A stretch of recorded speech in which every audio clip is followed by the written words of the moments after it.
الحمد لله رب العالمين الصلاة والسلام على رسوله الكريم وعلى آله وصحبه أجمعين وعلى من تبعهم بإحسان إلى يوم الدين أما بعد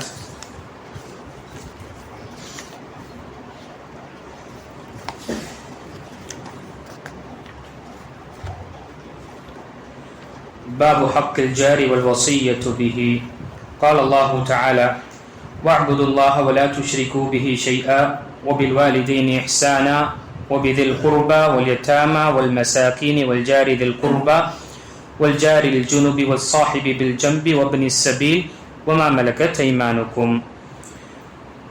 وعن ابن عمر وعائشة رضي الله عنهما قال رسول الله صلى الله عليه وسلم ما زال جبريل يوصيني حتى ظننت أنه سيورثه متفق عليه. குனித்துக்குரிய அல்லாஹ் நடிகார்களே, இன்று நாம் பார்க்கக்கூடிய புதிய தலைப்பு 39வது பாடம், பக்கத்து வீட்டாரின் உரிமைகளும் அவர்களின் நலன் நாடுதலும் என்ற தலைப்பின் கீழ் ஒரு வசனத்தை இங்கு இமாம் அன்-நவவி ரஹிமஹுல்லாஹ் பதிவு செய்திருக்கின்றார்கள் மற்றும் எண்ணற்ற ஹதீசுகளை குறிப்பிட்டிருக்கின்றார்கள். வசனத்தில் அல்லாஹு தஆலா தன்னுடைய திருமறை சூரத்துன் நிசாவுடைய 36வது வசனத்தில் அல்லாஹ் கூறுகின்றான், வஅபுதுல்லாஹ வலா துஷ்ரிகூ பிஹி ஷைஆ, அல்லாஹ்வையே வணங்குங்கள், அவனுக்கு நிகர்களை நீங்கள் எதையும் நீங்கள் இணை கற்பித்து விடாதீர்கள். வபில் வாலிதைனி இஹ்சானா, அதே போல பெற்றோர்களுடன் நெருங்கிய உறவினரும் அனாதைகளுக்கும் ஏழைகளுக்கும் நெருங்கிய உறவினரின் பக்கத்து வீட்டாருக்கும் உறவில்லாத பக்கத்து வீட்டாருக்கும் நல்லுதவி செய்யுங்கள். இப்போ இந்த வசனத்தில் குறிப்பாக இந்த தலைப்பின் கீழ் பார்க்கும் பொழுது நம்முடைய உறவு சார்ந்த அண்டை வீட்டாரும் பக்கத்து வீட்டாரும் நம்முடைய உறவு இல்லாத பக்கத்து வீட்டாருடன் நல்ல முறையாக நடந்து கொள்ளுங்கள் என்று அல்லாஹ் தஆலா நமக்கு கட்டளையிடுகின்றான். எப்படி தௌஹீதில் நிலைந்து இருப்பது என்பது நம்மீது கடமையோ, இணை கற்பிக்காமல் ஷிர்க் செய்யாமல் இருப்பது மீது நம்முடைய கடமையோ, நம்முடைய பெற்றோர்களிடம் நல்ல முறையாக நடந்து கொள்ள வேண்டும் என்று அல்லாஹுடைய கட்டளையோ, அதே போல இந்த வசனத்தில் நீங்கள் அண்டை வீட்டாருடன் பக்கத்து வீட்டாருடன் நெய்பர்ஸுடன் நீங்க எப்படி இருங்க, நல்ல முறையில் இருங்க. இப்போ இங்கு ஷேக் உசைமீன் ரஹிமஹுல்லாஹ் அவர்கள் நமக்கு எண்ணற்ற பாடங்களை இங்கு தெரியப்படுத்துகின்றார்கள். புகாரி மற்றும் முஸ்லிம் வரக்கூடிய ஹதீஸில் அப்துல்லா பின் உமர் ரலியல்லாஹு அன்ஹுவும் அதே போல அம்மி ஆயிஷா ரலியல்லாஹு அன்ஹுவும் இருவரும் இந்த ஹதீஸ் அறிவிக்கின்றார்கள். அல்லாஹ்வுடைய தூதர் ஸல்லல்லாஹு அலைஹி வஸல்லம் கூறினார்கள், பக்கத்து வீட்டார் எனக்கு வாரிசாக ஆக்கப்பட்டு விடுவாரோ என நான் என்னும் அளவுக்கு பக்கத்து வீட்டார்கள் பற்றி அவர்களுக்கு நல்லது செய்ய எனக்கு ஜிப்ரீல் அலைஹிஸ்ஸலாம் உபதேசம் செய்து கொண்டே இருந்தார்கள். இந்த ஹதீஸ் புகாரி மற்றும் முஸ்லிம் வரக்கூடிய ஹதீஸ். முதல் விஷயம், பக்கத்து வீட்டார், அண்டை வீட்டினர் அல்லது நெய்பர்ஸ் என்று சொல்லும் பொழுது யாரு? நம்முடைய சுற்று வட்டாரத்தில் இருக்கக்கூடிய அனைவரும் நெய்பர்ஸ் மற்றும் உறவினர், நம்முடைய பக்கத்து வீட்டாரை கணக்கிடப்படக்கூடும். ஏனென்றால் சில ஹதீஸ் அது பலவீனமான ஹதீஸ் இருக்கலாம் அல்லது சஹியான ஹதீஸ் இருக்கலாம். சில 40 வீடு வரை அது அண்டை வீட்டினர் கணக்கிடப்படும் என்று கூறுகின்றனர். ஆனால் பொதுவாக நம்முடைய சுற்றுச்சூழலிலோ அல்லது நம்முடைய மக்கள் எந்த வீட்டை நம்ம அண்டை வீட்டினராகவும் நெய்பர்ஸாக கருதப்படுகின்றோமோ அதை நம்ம ஒவ்வொரு ஊருக்கும் தனிப்பட்ட ஒரு நிலை இருக்கும். எப்படி நாம் பயணத்திற்கு ஒவ்வொரு ஊரிலும் பயணம் என்று சொல்வதற்கு ஒரு அளவுகோல் இருக்கும். அந்த அளவு இருந்ததனால் பயணத்துடைய செலவுகளை பயன்படுத்திக் கொள்ளலாம். அதே போல ஒவ்வொரு ஊரிலும் இவ்வளவு வீட்டார்கள் என்ன செய்வாங்க, இவ்வளவு வீட்டார்கள் நெய்பர்ஸ், அண்டை வீட்டார்கள், பக்கத்து வீட்டார்கள் என்று சொல்வார்கள். அப்போ இங்க நம்முடைய மார்க்கம் பக்கத்து வீட்டாருக்கு உரிமைகளும் அவர்களுக்கு நல்ல முறையாக நடந்து கொள்வதற்கு நமக்கு வலியுறுத்தி இருக்கின்றது. எதுவரை என்றால் சுப்ஹானல்லாஹ், நபி ஸல்லல்லாஹு அலைஹி வஸல்லமே அஞ்சினார்கள்.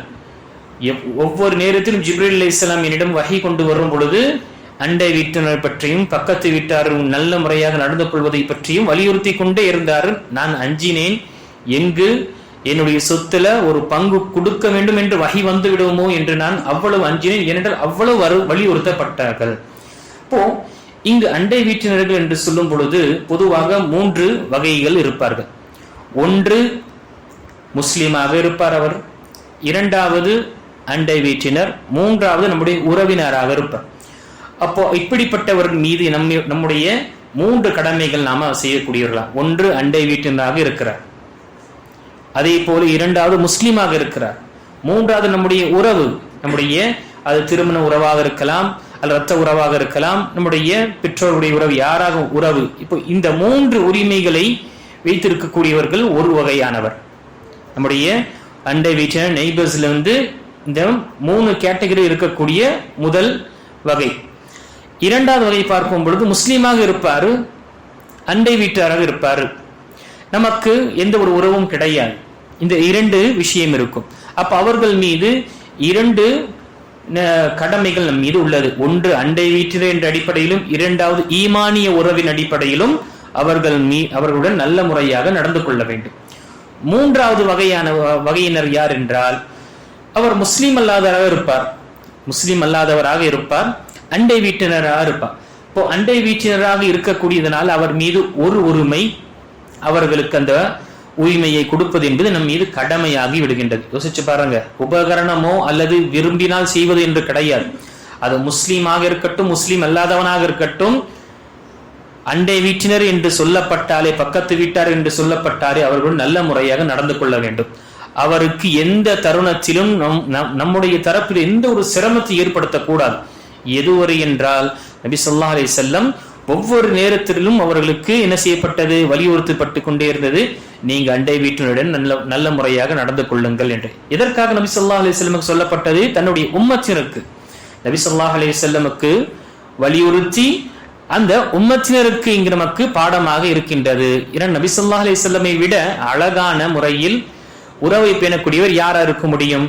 அப்ப நபி ஸல்லல்லாஹு அலைஹி வஸல்லமுக்கு இவ்வளவு வலியுறுத்தப்பட்ட விஷயம் என்றால், அவர்களுடைய உம்மத்தினர்களுக்கும் அவர்களை பின்பற்றக்கூடியவர்களுக்கு எவ்வளவு முக்கியமான விஷயமாக இருக்கின்றது. இப்ப 3 வகையாகும். இப்ப எவ்வளவு நம்முடைய உறவுகள் அதிகமா இருக்குமோ அந்த அளவு அவர்கள் மீது நம் மீது கடமையாகி விடுகின்றது. அவர்கள் நல்ல முறையாக நடந்து கொள்ள வேண்டும். அவர் முஸ்லிம் அல்லாதவராக இருந்தால் அண்டை வீட்டினார் என்ற அடிப்படையில் கண்ணியப்படுத்த வேண்டும். அவர் எந்த ஒரு மதத்தை சார்ந்தவராக இருக்கட்டும், அவர் அண்டை வீட்டினர் என்ற அடிப்படையில் நம்ம கண்ணியப்படுத்தும். ஏனென்றால் ஏதாவது ஒரு எமர்ஜென்சினா பக்கத்து வீட்டுக்காரங்க தான் உதவி செய்யும். நம்முடைய உறவினர்கள், நம்முடைய சில நேரத்தில் நம்முடைய குழந்தைகள் என்ன செய்வாங்க, வெளிநாட்டில் இருப்போம், அல்லது நம்முடைய உறவினர்கள் வெளியே இருப்பாங்க. ஆனா அவசரத்துக்கு என்று பார்க்கும் பொழுது அண்டை வீட்டினர் தான் நமக்கு உதவியாக இருப்பாங்க. அதே போல அவர்களுக்கு என்று உதவி வரும் பொழுது நம்மை சார்ந்து இருக்கக்கூடியவராக இருப்பார். இப்போ அதே முஸ்லீமாக இருந்தால் ஈமானிய உறவு என்பது மிகப்பெரிய ஒரு விஷயம். ஒரு முஃமினாக இருந்து இன்னொரு முஃமினுக்கு சிரமத்தை கொடுப்பது என்பது அவன் உண்மையான முஃமின் இல்லை என்று நபி ஸல்லல்லாஹு அலைஹி வஸல்லம் கூறினார்கள் என்றால், ஒரு அண்டை வீட்டினருக்கு கொடுத்தார் என்றால் அது அதைவிட மிகப்பெரிய ஒரு பாவமாக ஆகின்றது. அதே 3வது விஷயம், அவர் முஸ்லிமாகவும் இருக்கின்றார், அண்டை வீட்டாரும் இருக்க, நம்முடைய உறவினரும் இருக்கின்றார் என்றால் அவர் மீது 3 உரிமைகள் இருக்கின்றது. அது நம்ம செலுத்த வேண்டும். இது முதல் ஹதீஸில் நம்ம அறிந்த விஷயம். அதே போல வசனத்திலும் நமக்கு வலியுறுத்தப்பட்டது. அது உங்களுடைய தெரிந்தவர், உங்களுடைய உறவுள்ள பக்கத்து வீட்டாராக இருக்கட்டும், அல்லது உங்களுடைய உறவு இல்லாத பக்கத்து வீட்டாராக இருக்கட்டும், நீங்கள் அவர்களுடன் நல்ல முறையாக நடந்து கொள்ளுங்கள். இது அல்லாஹ் தஆலா மீது அமைச்ச ஒரு கடமை மற்றும் கட்டளையாக இருக்கின்றது.